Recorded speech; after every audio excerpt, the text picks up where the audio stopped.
आप चाहते हैं कि एनटीआर म्यूजिक का अपडेट सबसे पहले पाने के लिए हमारे चैनल को सब्सक्राइब करें, साथ में बेल आइकन को दबाना न भूलें। सीतामढ़ी मटियाला सीतामढ़ी प्रेजेंटेड बाय धूम म्यूजिक राजा सोनवर्षा। रहला जाता सुना पलमुआ हमारा के घरवा में रहला जाता सुना पलमुआ हमारा के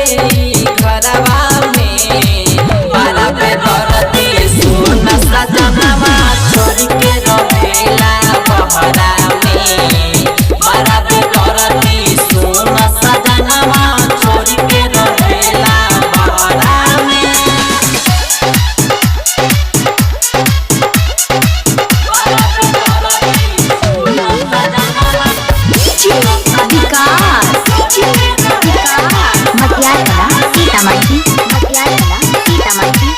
बहरा पे दरदी तू बड़ा सैया डेरा गले बारा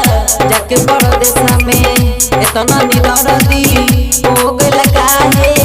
एक बेरे फोन नहीं हमारा करेला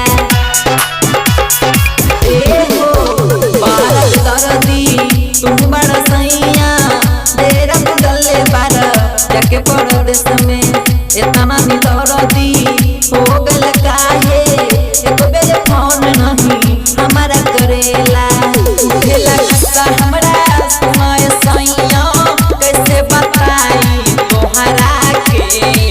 बारा पे दरदी सुना सजनवा छोड़ के रहेला बहरा में बारा पे दरदी सुना सजनवा छोड़ के रहेला बहरा में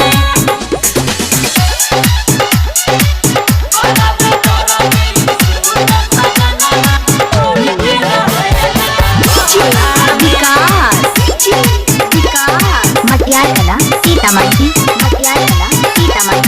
का हम बताई सभी मन